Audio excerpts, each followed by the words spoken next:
वक्फ संशोधन कानून को लेकर फैल रहे भ्रम और साथ ही अफवाहों पर विराम लगाने के लिए यूपी सरकार और बीजेपी ने कमर कस ली है।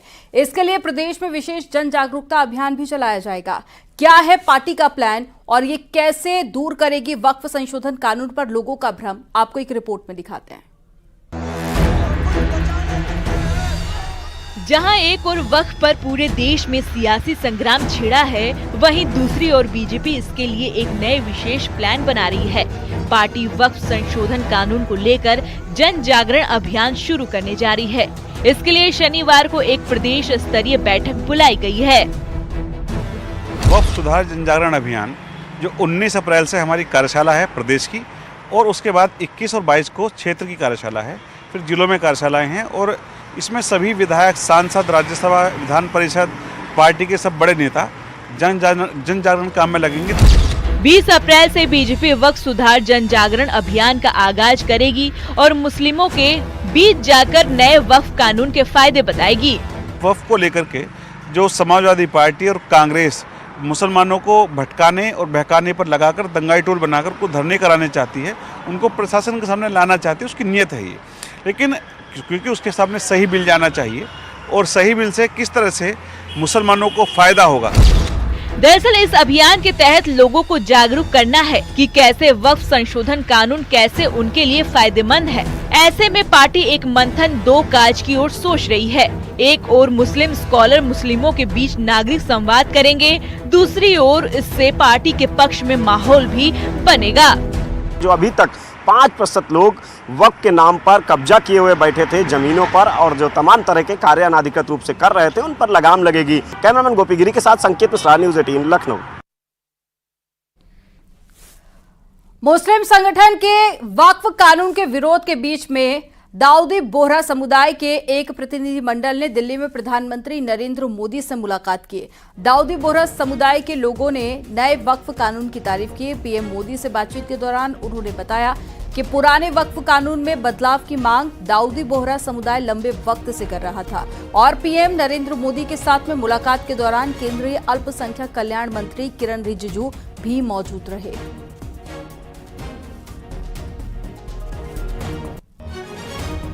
अब कुछ परिवारों को पता नहीं होता है, संपत्ति ऐसे ही वक्त को करवा देते हैं और बैठ जाते हैं कुछ लोग।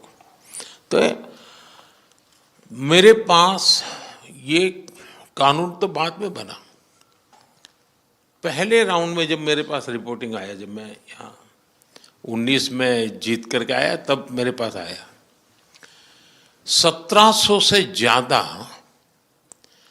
मुस्लिम समाज की शिकायतें थी कि भाई हमें न्याय दो, वक़्फ़ वालों ने हमारे साथ ये किया है। उसमें ज़्यादातर बहनें, बेटियां थी।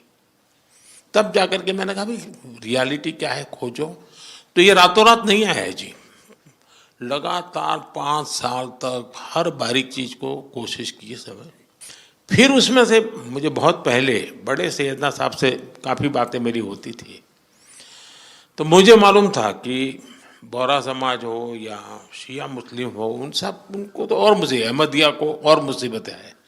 मैंने कहा भाई इनको तो कोई अलग से प्रोटेक्ट करना पड़ेगा, और उसमें से मैंने इस व्यवस्था को विकसित करने का प्रयास किया है। वक्फ कानून पर सियासी संग्राम जारी है। बीजेपी सांसद जहां वक्फ कानून की तारीफ कर रहे हैं, तो वहीं पर कांग्रेस और सपा सरकार को घेर रही है। मैं 100%, मैंने 1-2 बार और कहा कि अगर जो हमने रिपोर्ट बनाई है वो जो कहा जा रहा है कि अनकॉन्स्टिट्यूशनल है, या मतलब वो कहा जा रहा है कि धार्मिक स्वतंत्रता को मतलब इस पे हस्तक्षेप करता है, मैं इस्तीफा दे दूंगा। कानून को लेकर भारतीय जनता पार्टी जन जागरण अभियान चलाने जा रही है और कह रही है कि विपक्ष का जो झूठ का है उसका पर्दाफाश करेंगे। देखिए, वो किसी का हित नहीं चाहते, वो अपना हित चाहते हैं, राजनीतिक मोटिव है। मैं इसे संवैधानिक मुद्दा अंतिम बोहरा कम्युनिटी है हमारी, वो शिया अम्ब्रेला में आती है। शिया अम्ब्रेला का एक हिस्सा है, उसका ब्रांच है। तो शिया कम्युनिटी तो ऑलरेडी उसमें शामिल है ही। वक़्फ़ की दीगर और चीज़ों से ताल्लुक़ है, तो उसमें वाकिफ़ की मंशा असल होती है। उसमें हम कैटेगरी वाइज कुछ इस तरह से नहीं कुछ नया पैदा कर सकते। मेरठ पहुंची साध्वी प्राची ने वक्फ संशोधन कानून को लेकर कहा कि इस बिल से औरंगजेब की औलादों और साथी संपत्तियां कब्जाने वालों को दिक्कत है। सरकार किसी भी कीमत पर कानून से कदम पीछे नहीं हटाएगी।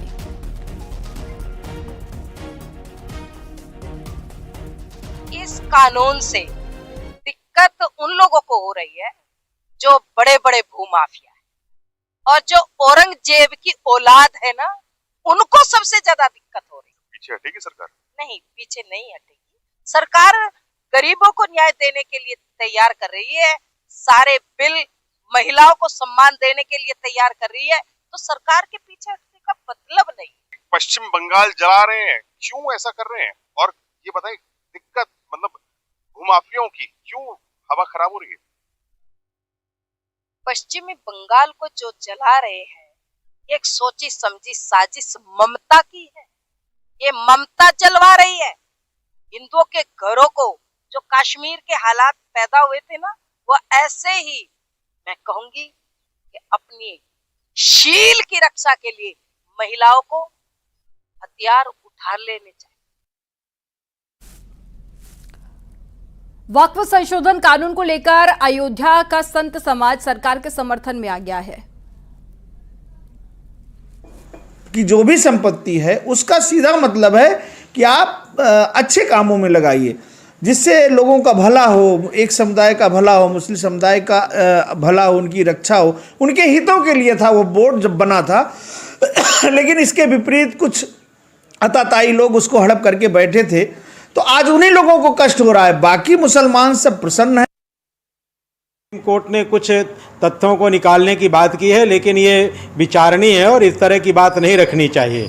मैं तो मानता हूं कि जो भारत सरकार ने जो बिल को रखा और पेश किया है वो बिल सराहनीय है, और ऐसे ही बिल को कोर्ट को भी स्वीकार करके और उसे सदन से न्यायालय से पारित कर देना चाहिए।